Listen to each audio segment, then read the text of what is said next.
몇 달 전 경기도 화성에서 발생한 리튬 전지 공장 화재 사고 희생자들이 대부분 중국 국적 노동자들인 것으로 드러나 중국 현지에서 난리가 난 적이 있었는데요.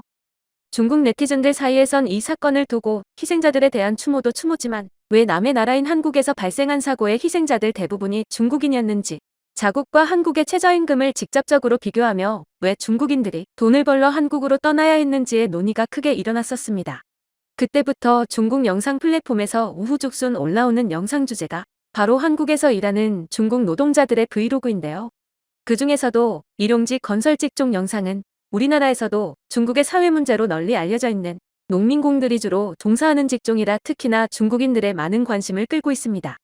임금 조건뿐만 아니라 안전수칙 등 작업 환경, 제공해주는 식사까지 그 어떤 과장 없이 담담하게 영상에 담음으로써 중국 내 환경과의 차이가 적나라하게 드러나는 게 인기 요인으로 평가되는데요.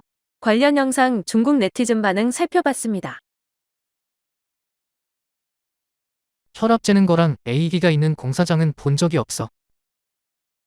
아침에 건강검진 받는데 불합격하면 일 못하고 퇴근해야 함. 전날 밤에 과음하면 다음날 불합격할 수 있음. 일하기 전에 준비운동도 있고 일하는 중간중간 음료와 간식도 제공됨. 공사장에서 중국어를 쉽게 볼 수 있는 이유는 대부분의 노동자가 중국인이고 신입은 8시간에 대략 하루 600에서 800위안, 기능공은 하루 900에서 1200위안 정도. 공사 현장은 도급식이긴 한데 규칙과 규정을 준수해야 하고 노동자 복지도 보장되고 식사 준비해주는 사람한테도 인원수만큼 돈을 주기 때문에 식사도 괜찮고 식사가 안 되면 고소할 수 있음. 그다지 나쁘진 않아요. 국내보다는 훨씬 낫지만 어쨌든 외국인은 현지인이랑 비교하면 안 됨. 국내엔 중식에 석시까지 포함되어 있어. 나 20년 동안 공사판에서 일했는데 관리자 직급 아닌 농민공들한테 식사 제공해주는 현장은 없음. 농민공들한테 식사 제공한다는 현장 듣도 보도 못했음. 실례지만 당신이 말하는 국내는 한국인 미국인? 국내도 노동자를 존중하고 또 존중하는 법을 배울 수 있길 바란다. 사람이 이렇게 많은데 어떻게 존중을 해주냐? 만약에 근원, 네가 안 하면 다른 사람이 한다. 내가 3년 동안 감리를 했는데 영상 속만큼 깨끗한 공사장은 본 적이 없다. 제대로 된 용역회사 알려주실 수 있나요? 진심으로 가고 싶습니다. 중국 농민공들도 제때 밥이라도 이렇게 잘 먹길 바란다. 월급 식사 같은 얘기하지 마. 채불만 없어도 좋은 공사판이다. 같은 공사장인데 참 다르네. 한국은 대우도 이렇게 좋은데 한국 젊은이들은 하루 종일 스트레스를 받는다고 하니 과연 인류는 영원히 현 상황에 만족하지 못할 것 같다. 영상과 댓글을 보면서 한국 토목 산업에 대해 호감이 생겼습니다. 적어도 노동자를 소나 말 같은 소모품이 아닌 인간으로 대우해야죠. 바닥을 대하는 태도가 문명 수준을 결정하는 겁니다. 선진국이라 디테일한 면에서 차이가 나는 건 당연지사. 부러워할 것 없어. 이건 한국인들이 피와 눈물로 얻은 권익이니까. 중국은 한국보다 상류층이 많기 때문에 중국의 고소득 상류층은 한국 상류층을 무시함. 아무 채널이나 수십만 명의 팔로워를 거느릴 정도로 한국 셀럽보다 수입이 높음. 근데 하방은 한국보다 낮아서 하층민은 한국보다 열악함. 근데 이 하층민들은 발언권이 없고 인터넷에서 활동도 안 하지. 이 사이트에 있는 온갖 종류의 한국 비하 발언을 봐봐. 그 중에 누가 하층민이야? 다 인플루언서, 유학생, 각종 교수들이잖아. 중국에서 한국의 비슷한 직업보다 돈을 더 많이 버니 당연히 한국을 무시하지. 그 중에 진짜 노동자들, 택배 배달원, 공사장 인부 목소리가 있나? 한국은 정말 고도로 발전하고 문명화됐고 확실히 대단함.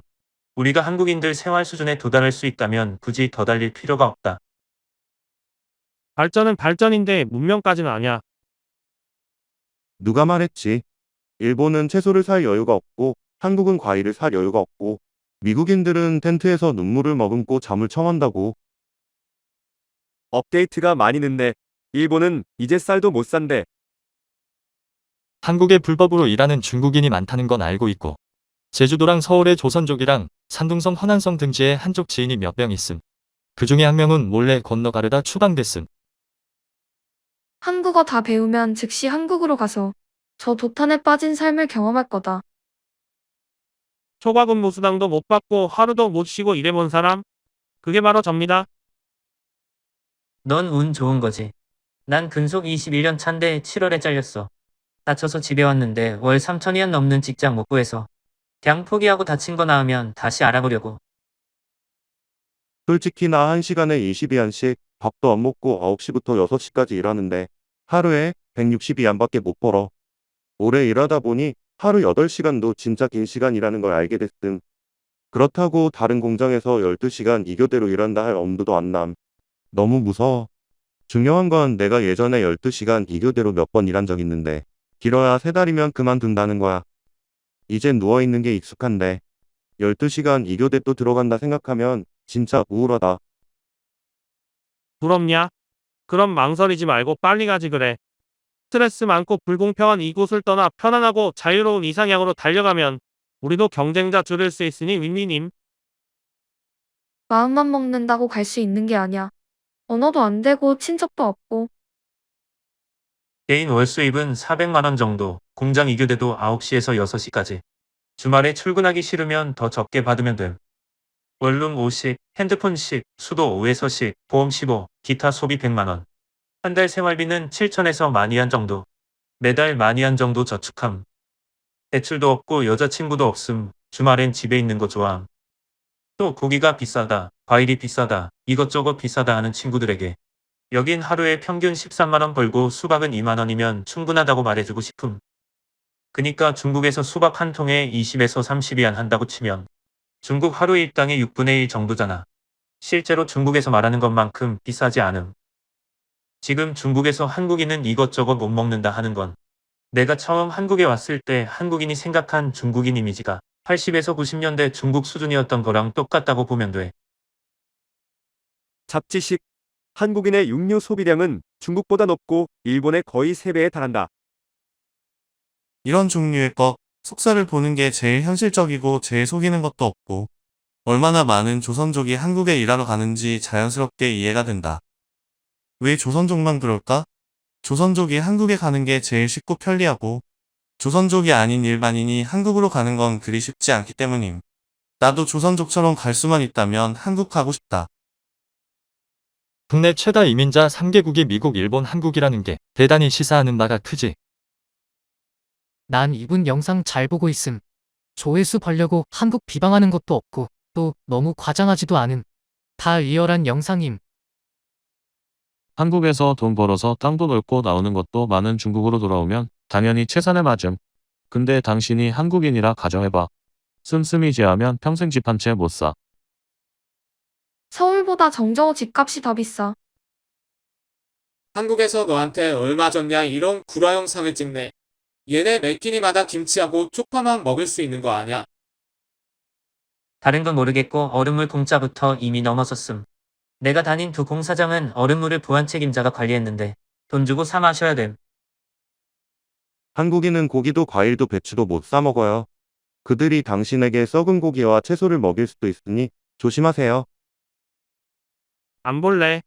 안 들을래. 다 거짓말임. 쟤네들은 극심한 공경 속에 살고 있음. 고기 못 먹어.